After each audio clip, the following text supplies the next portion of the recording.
Selamat pagi, kita jumpa bersama pada pagi hari ini. Eh, Tadi ketika percakapan beberapa teman, sejumlah teman dengan saya di ngobrol bersama Opa Yapi, sejumlah teman bertanya tentang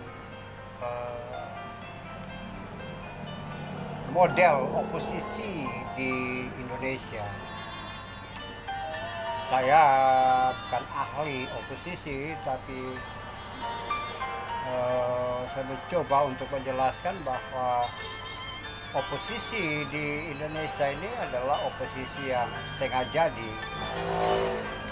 dalam artian tidak jelas bentuk oposisi itu. Nah, coba kita perhatikan dulu oposisi itu apa.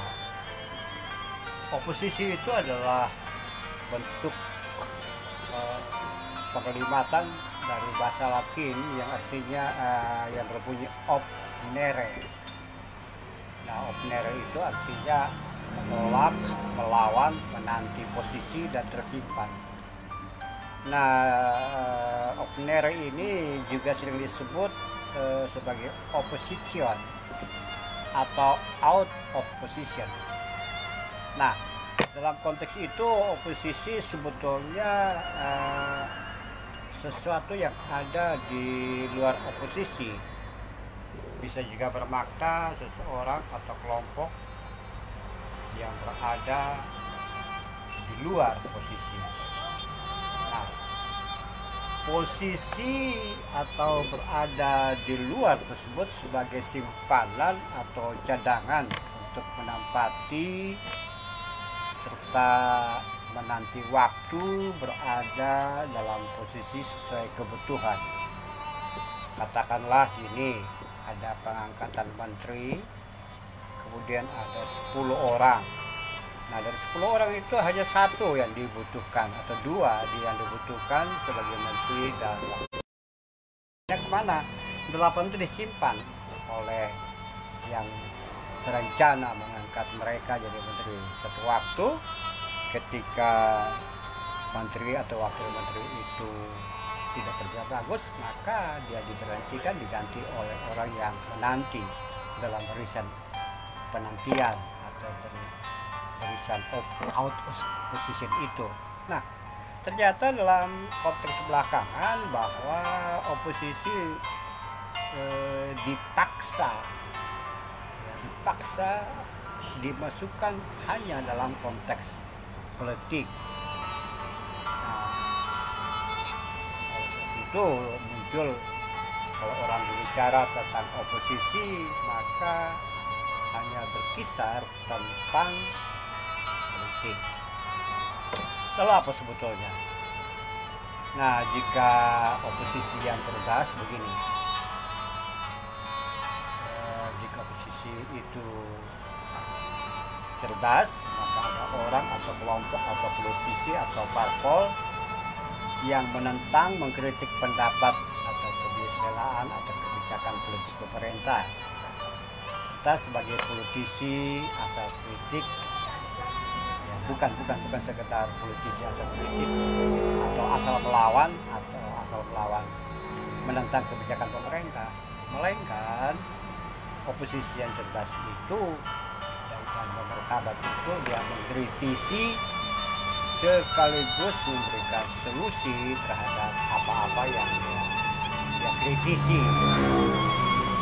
Nah, katakanlah seperti di Jepang lah, ada oposisi, tapi oposisi memang mengkritisi pemerintah, tapi ketika pemerintah melaksanakan hal-hal yang baik dan benar sesuai dengan undang-undang, maka oposisi yang cerdas itu memuji, mensupport kebijakan pemerintah.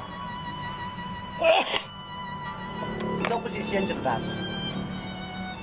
Misalnya juga di Malaysia atau di banyak negara demokrasi, oposisi itu ada, tapi oposisi itu ketika dia melihat kinerja pemerintah maka dia tidak melihat hal positifnya atau hanya negatifnya atau mengkritisi, tapi juga dia memberikan apresiasi terhadap hal-hal yang baik. Itu namanya oposisi yang cerdas. Lalu bagaimana dengan oposisi yang tidak cerdas di Indonesia, politisi dan parpol? Katakanlah oknum politisi dari parpol tertentu, pasti banyak ya, banyak model oposisi seperti itu ya. Di Indonesia di tingkat nasional sejumlah politisi dan parpol menyatakan diri sebagai oposisi, walaupun dia tidak dia menyatakan dengan orasi dan narasi yang terbuka atau terus terang, tapi dalam prakteknya parpol dan politisi seperti itu nampak jelas dengan memunculkan orasi dan narasi kritik tanpa dasar, bahkan tanpa fakta dan data, dan tidak melihat secara isi seimbang. Nah, oposisi yang di Indonesia adalah oposisi yang rajin mengkritik pemerintah, bahkan bisa dikategorikan sebagai asal bunyi, fitnah, dan cenderung menunjukkan penistaan itu di tingkat nasional, di tingkat pusat. Tapi bagaimana dengan tingkat daerah? Ternyata parpol atau politisi dari parpol tertentu yang di tingkat nasional tersebut, walaupun mereka menyatakan diri sebagai oposisi dan seringkali mengkritis pemerintah, tetapi di daerah parpol tersebut saling berangkulan, sama-sama mengusung calon bupati, calon gubernur, calon wali kota. Ada kolaborasi di daerah antara parpol yang di tingkat nasional dia mengatakan diri sebagai oposisi, tapi di tingkat daerah mereka berangkulan. Nah, itu model seperti itu bukan model namanya oposisi ya. Jadi hanya oposisi di tingkat Jakarta, karena memang dia tidak masuk dalam kementerian atau apalah itu, akhirnya ya begitu. Jadi sebetulnya parpol yang seperti itu atau oposisi seperti itu ya posisi yang sengaja ya mereka tidak menampilkan diri sebagai oposisi, hanya di tingkat tataran pusat saja mereka nyaring menyalak, mengkritisi hal-hal yang dilakukan pemerintah. Tapi di tingkat daerah, karena kebutuhan uang, kebutuhan kekuasaan, kebutuhan meraup keuntungan dari posisi yang ada di daerah, kota, bupati, gubernur, mereka mengkesampingkan perbedaan dia di tingkat nasional, namun berkolaborasi di tingkat daerah. Jadi jelas bahwa palanya itu oposisi, mulutnya menyampaikan narasi dan orasi oposisi ya, tapi tangannya ini ikut ambil bagian ya, kakinya ambil bagian untuk meraih kuasa dan kekuasaan, ikut ambil bagian di dalam kuasa dan kekuasaan di daerah. Tujuannya apa? Ya sudah, kalau mereka mencalonkan bupati atau wali kota tertentu, maka bisa mereka akan mendapatkan keuntungan dari hal seperti itu.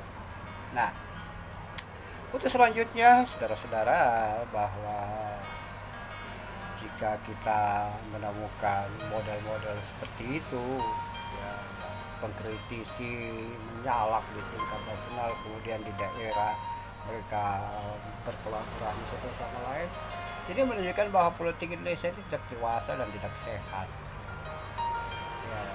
Mereka hanya membuat kegaduhan di tingkat nasional, sementara mereka hanya memperlihatkan permusuhan dalam orasi dan narasi di tingkat nasional kemudian diliput oleh media, tapi di akar rumput sebetulnya mereka bermesraan, bergandengan tangan, bukan untuk membangun bangsa, tapi justru mereka ingin meraih keuntungan dari apa-apa yang ada di dalam bangsa ini. Bisa saja mereka hanya ingin meraih keuntungan, uang, jabatan, kekuasaan, sehingga tanpa malu berkolaborasi dengan partai yang beda ideologi. Tujuannya itu ada di dalam pusaran kekuasaan. Nah, politisi seperti itu sebetulnya politisi yang boleh disebut sebagai politisi yang bukan mementingkan kepentingan rakyat, tapi demi keuntungan diri sendiri, demi untuk mengisi kantong yang kosong. Pilihan dari saya, itulah oposisi.